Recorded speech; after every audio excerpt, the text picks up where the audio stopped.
Hello welcome guys, this is C A Piyush Mittal और आपका स्वागत है हमारे चैनल में। गाइस आज हम जो वीडियो लेकर आए हैं काफ़ी इंपॉर्टेंट है। आज हम बात करेंगे इसके अंदर SIDBI assistance health care sector in war against second wave of covid. Guys इस स्कीम को आप स्वास के नाम से यानी SSWAS स्कीम भी बोल सकते हैं।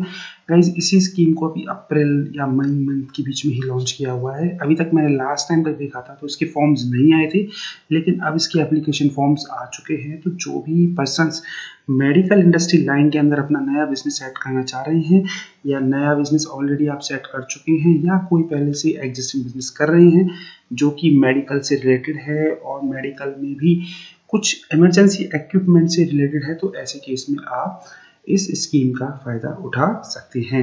गाइज मैं हूं पीयूष मित्तल और आपका स्वागत है हमारे चैनल में। गाइज हम लोग लेकर आते हैं डिफरेंट सब्सिडीज़ हैं जो कि सेंट्रल गवर्नमेंट हैं, स्टेट गवर्नमेंट हैं या एक्सपोर्ट से रिलेटेड सारी सब्सिडीज़ हैं, और साथ में जितने भी सब्सिडी बेस्ड फंडिंग्स हैं या उनसे जुड़ी हुई कोई भी पॉइंट्स हैं उनके ऊपर हम अपने डिफरेंट वीडियोस लेकर आते हैं, जिससे कि आपको नई चीज़ें सीखने को मिले और अपने बिजनेस को एक्सपेंशन करने का एक नया मौका मिले।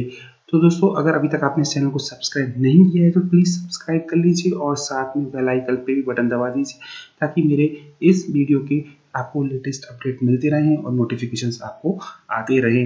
तो गाइस शुरू करते हैं। सबसे पहले इस बारे में सबसे पहले बात करते हैं एलिजिबल क्राइटेरिया। तो दोस्तों मैं बता चुका हूँ ये स्कीम सिर्फ मेडिकल लाइन के बिजनेस के लिए है। तो अगर आप मेडिकल बिजनेस से जुड़े हुए हैं तो गाइस अगर जैसे एग्जांपल मैं आपको बताता हूँ, पहले भी मेडिकल लाइन में काफ़ी अच्छी अच्छी स्कीम्स आई हुई हैं जैसे कि सेफ प्लस। अभी एक स्कीम नहीं आ रही है जिसके ऊपर मैं अभी आपको एक और वीडियो साथ में देख सकते हैं मैं बनाने वाला हूँ। तो दोस्तों ऐसे केस में सिडबी जो कि सेंट्रल गवर्नमेंट से जुड़ा हुआ एक स्पेसिफिक डिपार्टमेंट, इसको बैंक कह सकते हैं, तो इसके रिगार्डिंग आप यहाँ से नई नई स्कीम्स को देख सकते हैं। तो प्राइस शुरू करते हैं। अगर आप एग्जिस्टिंग कस्टमर हैं सिडबी के तो गाइज आपको कैश प्रॉफिट यानी मार्च 2020 का आपको नेट प्रॉफिट में अगर हम लोग डेप्रिसिएशन या कोई भी नॉन कैश एक्सपेंसेस को ऐड कर देते हैं तो ऐसे केस को हम बोलते हैं कैश प्रॉफिट। तो सिड भी देखिएगा आपका कैश प्रॉफिट यानी आपकी बैलेंस शीट यानी मार्च 2020 की बैलेंस शीट P&L के अंदर आपके प्रॉफिट कैश में हैं तो आप इस स्कीम के लिए एलिजिबल हैं बशर्ते आप सिडबी के एग्जिस्टिंग कस्टमर हैं। दूसरा पॉइंट गाइस, अगर आप सिडबी के नए कस्टमर हैं तो ऐसे केस में कैश प्रॉफिट जो कि लास्ट 2 साल का आप में चेक किया जाएगा। यानी लास्ट 2 साल के जो कैश प्रॉफिट्स हैं वो अगर आपके कैश में हैं, जो कि मैं आपको मीन बता चुका हूँ कि आपको नेट प्रॉफिट में करना है नॉन कैश एक्सपेंसेस को ऐड। तो गाइस ऐसे केस में आप नए कस्टमर भी सिडबी से ये लोन रिसीव कर सकते हैं। पॉइंट नंबर थर्ड है satisfactory credit track record with existing bank.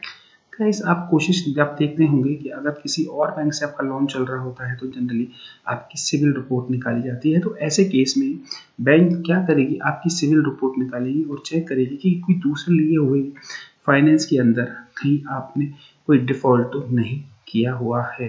तो ऐसे केस में आपको बैंक आपकी सिविल से आपको इसी फाइनेंस को आगे प्रोसेस करेगी।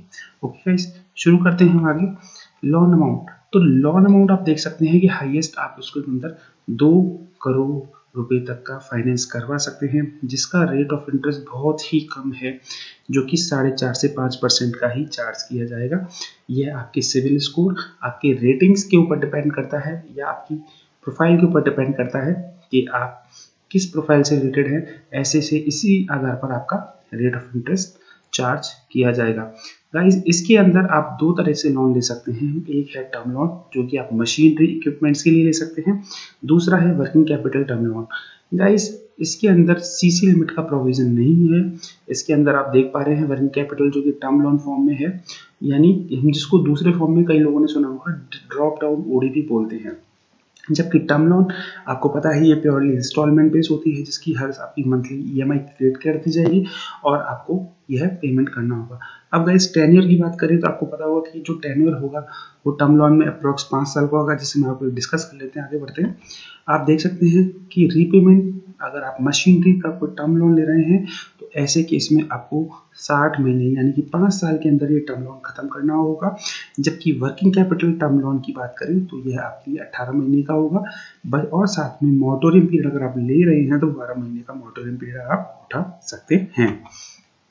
एप्लीकेशन वन पेजर एप्लीकेशन है, मैंने एक लिंक छोड़ी है डिस्क्रिप्शन बॉक्स में, आप उस पर क्लिक कीजिए, गूगल फॉर्म है, आप भरिए उसको, अगर आपको है रिक्वायर्ड तो मैं आपको उसकी लिंक भी भेज दूंगा और साथ में आपको कंसल्ट भी बता दूंगा कि कैसे लगाना है। Standard KYC check and due diligence है गाइस। इसके अंदर क्या करना है कि आप जो बैंक में जाएंगे तो आपसे जो भी नॉर्मल केवाईसी मांगी जाती हैं, यानी आपको पता है आपसे पैन, आधार, आपकी सारे ITR, 3 साल की ITR हो गई, आपकी रजिस्ट्रेशन, GST की अगर प्रूफ्स हैं वो, आपके बैंक स्टेटमेंट या पुराने एग्जिस्टिंग जितने भी सारे फाइनेंस चल रहे हैं, तो आप अपने उनको पेपर्स आपको सबमिट करने होंगे। तो गाइस इसमें अच्छी चीज़ है कि इसका सैंक्शन 48 घंटे के अंदर ही आपको मिल जाएगा। दैट्स मीन आप 48 घंटे के अंदर ही इसको अपना अप्रूव करवा सकते हैं। अब गाइस अप्रूव कैसे होगा, क्योंकि यह अप्लाई ऑनलाइन होगा तो सिडबी के जो भी इंटरनल ऑफिसर्स है वो आपकी एप्लीकेशन चेक करेंगे और साथ में यह देखेंगे कि आपकी एप्लीकेशन वैलिड है या नहीं है। ओके गाइस, आगे चलते हैं। डॉक्यूमेंटेशन, सिंपल लोन डॉक्यूमेंटेशन, यानी कि डॉक्यूमेंटेशन आपको पता है जो पुराने लोन्स के अंदर लगते हैं वही सेम पेपर लगेंगे। दोस्तों एक इम्पॉर्टेंट चीज़, आजकल सारे बैंक्स यानी मोस्टली नेशनलाइज बैंक्स ने यह कंडीशन फॉलो करना शुरू कर दिया है कि डायरेक्टली अगर जब भी कोई सब्सिडाइज लोन होता है ऐसे केस में बैंक हमेशा सीधा सप्लायर या वेंडर को ही पेमेंट करता है।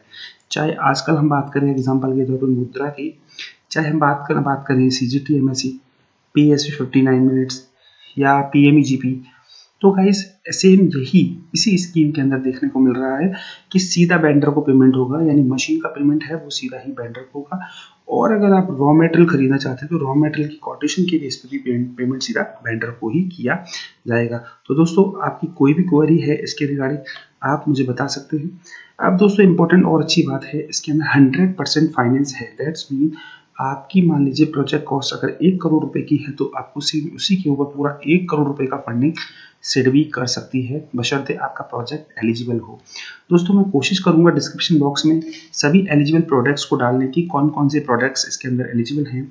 फिर भी मैं एक एग्जांपल पॉइंट ऑफ व्यू जो मेरा डिस्कशन हुआ है बैंकर्स के साथ, जैसे कि ऑक्सीजन कॉन्सेंट्रेटर है आपके, दूसरा कोई भी अगर आप ऑक्सीजन की मैन्युफैक्चरिंग के लिए प्लांट लगाना चाह रहे हैं, या कोई भी आप ऐसी सर्टेन मेडिसिन, कोई बहुत इमरजेंसी मेडिसिन है उसकी मैन्युफैक्चरिंग करना चाह रहे हैं, या कोई भी ऐसे मेडिकल इक्विपमेंट्स हैं जो इस टाइम पे इमरजेंसी रिक्वायर्ड है, या आपको कोई भी बेड्स या ICU से रिलेटेड कोई भी जुड़ा हुआ बहुत इंपॉर्टेंट इक्विपमेंट है, तो मेडिसिन यानी मेडिकल लाइन से जुड़े हुए कोई भी इमरजेंसी सामान के लिए आप इसमें पैसा ले सकते हैं। आपको एप्लीकेशन में बताना होगा कि कैसे आपको ये प्रोडक्ट के लिए पैसे चाहिए। गाइस नील प्रोसेसिंग फीस है, कोई प्रोसेसिंग फीस नहीं, क्योंकि गवर्नमेंट को भी पता है कि जितना जल्दी हो सके आपका सेटअप खत्म करवाकर वो आपसे प्रोडक्ट्स को लेना चाहती है। अगला है अट्रैक्टिव इंटरेस्ट रेट, जैसे कि आपको मैंने बताया था कि इसका रेट ऑफ इंटरेस्ट 4 से 5% के बीच में है। आपको दूसरा अगला एक ऑप्शन है CGT MSE कवरेज। दोस्तों एक प्रैक्टिकल एग्जांपल मैं बता देता हूँ कि CGT MSE का कवरेज बहुत ही कम लोगों को दिया जाता है। इसके पीछे आप सोचिए कि अगर हम किसी से 50 लाख रुपए बिना किसी सिक्योरिटी की मांग रहे हैं तो वो हमें कैसे दे देगा, क्योंकि अगर हम नए हैं तो गाइज मैं बिल्कुल आपको कंफर्मेशन के साथ कह सकता हूँ कि बहुत ही कम चांसेस होते हैं कि सिडबी या कोई भी बैंक हमें अनसिक्योर्ड अमाउंट देगा, क्योंकि देखिए उसके लिए भी एक रिस्क क्रिएट हो जाती है। तो कोशिश कीजिए अगर आपके पास प्रॉपर्टी है तो आप बैंक को प्रॉपर्टी ऑफर कीजिए ताकि उनको भी फटाफट काम करा के खत्म करें। लेकिन दोस्तों जब जहाँ पर हमारी अनसिक्योर्ड की बात आती है तो वो कोशिश करता है आपके साथ नेगोशिएशन की, कि आपको कभी अमाउंट कम कर देगा या आपके लिए कंडीशन डाल देते हैं। देखिए एक आप समझते हैं कि रिस्क क्रिएट तो उनके लिए हो ही रहा है, तो फिर भी अगर आपके पास अगर आपको लगता है कि नहीं है तो फिर ठीक है, आप CGT MSE भी अप्लाई कर सकते हैं। दोस्तों कोई भी क्वेरी है तो मैं गूगल फॉर्म की ये लिंक है मैं आपको डिस्क्रिप्शन बॉक्स में छोड़ दूंगा, साथ में मैं आपको इंडस्ट्री के स्पेसिफिक आइटम्स की लिस्ट भी कोशिश करूंगा ड्रॉप करने की। तो आप इस गूगल लिंक पे जाके आपकी जो भी कोई क्वेरी है या किस प्रोडक्ट से रिलेटेड कोई क्वेरी है आप मुझे पोस्ट कर सकते हैं ताकि मैं जवाब आपको दे सकूं। ओके गाइस, अगर आपको वीडियो अच्छा लगा हो तो प्लीज़ लाइक कीजिएगा, शेयर कीजिएगा एंड सब्सक्राइब कीजिएगा। Thank you very much.